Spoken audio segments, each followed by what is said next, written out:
Damma is considered by many to be the most difficult mini-boss in Sanctuary. I believe that with proper comprehension of the fight and its phases, he becomes much easier. In the first section, I'll talk about his phases and how they connect with one another. After that, I'll go over each phase individually and talk about positioning and utility. The Damma fight can be divided into two primary sections, each lasting for 50% of his health. In the first half of the fight, he will cycle through 7 phases. That sounds like a lot to remember, but hang with me. They can be divided into 2 main groups, 3 red phases and 3 green phases, with the knife wall phase being the divider between them. At the start of the fight, he will choose red or green, and then cycle through all 3 of the attacks of that color. After he is finished with these 3 phases, he'll do a knife wall, and then pick a random color, just like he did at the start of the fight. Shooting him when you first walk in the room, before he picks his phases, will cause a sickened version of the knife wall. The damage threshold is low, and I've even seen pets trigger it. If you're a paladin, try to keep up the HP buff, it can help a lot with this phase. It's better to tank one knife over an entire row, and be careful if you get backed up. The high walls can be surprising. The groups of color phases are named for the portals that spawn here. In the first red phase, the red portals will spin around him, firing these exposed lines. The green portals will move in and out, firing bursts of sickened shots.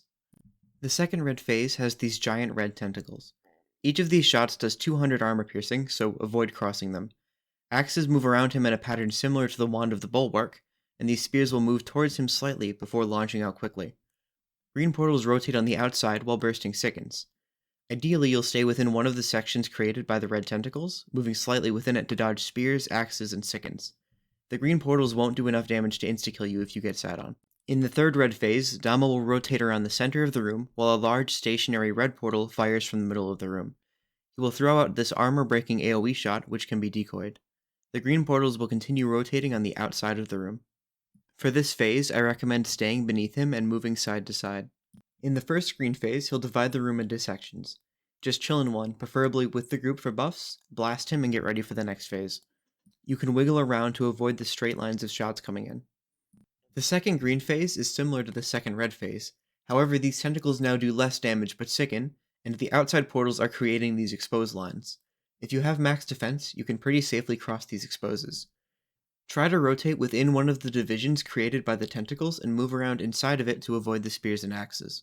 In the third green phase, Dammah will slowly chase players around the center of the room with large shotguns. A large green portal will also spawn, which chases the nearest player. This can be decoyed in the middle of the room.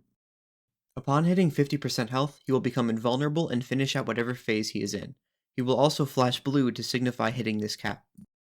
After he finishes out the phase, he will pick Suns or Miasma at random. This will last for 15% of his health. After that, he will do whichever one he didn't pick. So if he starts with Suns, he'll do Miasma, and if he starts with Miasma, he'll do Suns. This one will last for another 15%. After that's done, he'll do whichever one he started with again, but this time only for 5% of his total health. If you ever hear an RL say, we'll have a short Suns or short Miasma next. This third 5% phase is what they're referring to.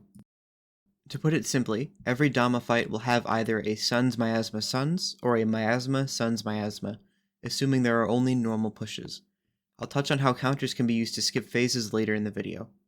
Once his third phase is completed, he will do disintegrate until he dies.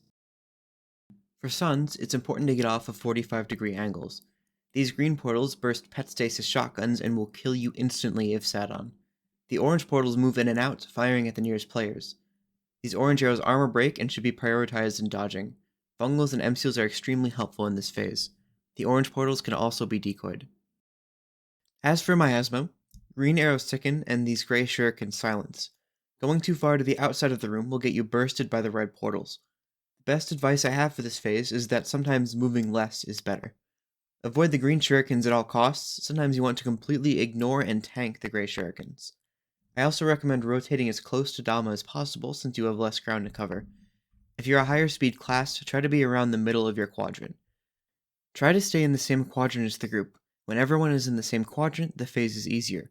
Going to other quadrants can bait shots into the path of other players. If you're a buffing class, try to keep them up. The phase is pushed by damage, and not having buffs or not shooting will only lengthen it. In Disintegrate, Dammah will rotate slowly around the center of the room, throwing out portals. These portals move in straight lines to the outside of the room and burst shotguns. The green portals fire sickening arrows with blue silences, and the red portals fire armor-breaking arrows with high-damage fireballs. The safest place to be is behind where portals just shot, closer to Dammah, since they're moving to the outside of the room. What are they going to do, shoot there again? Sitting on portals is usually an instant death, so don't do that. He can actually be EP'd in this phase, but his sprite is big and blocks shots from view. Portals remain active after he dies, so don't go for loot right away. I've seen a lot of people die after he does. As for Sicken Knife Wall counters, doing enough damage within any phase will cause an instant Sicken Knife Wall. He can be damaged during this, and it can be used to skip certain phases. For example, let's say in second phase he chooses Sun's Miasma Suns. Pushing a knife wall in the first Suns, and then doing the amount of damage needed to push the next phases within the counter allows you to skip them. Getting him down to 15% health within the counter allows you to skip straight from the first Suns all the way to Disintegrate. However, pushing major health sections such as to the 50% damage cap or to Disintegrate will result in him being invulnerable for the rest of the counter. You can't kill him during one of these. I hope you learned something from this. Feel free to DM me on Discord if you have any questions. At this point, I'm still not planning on coming back to the game, but I have most of the script and footage for this video ready to go on my hard drive, so I thought I'd put it together.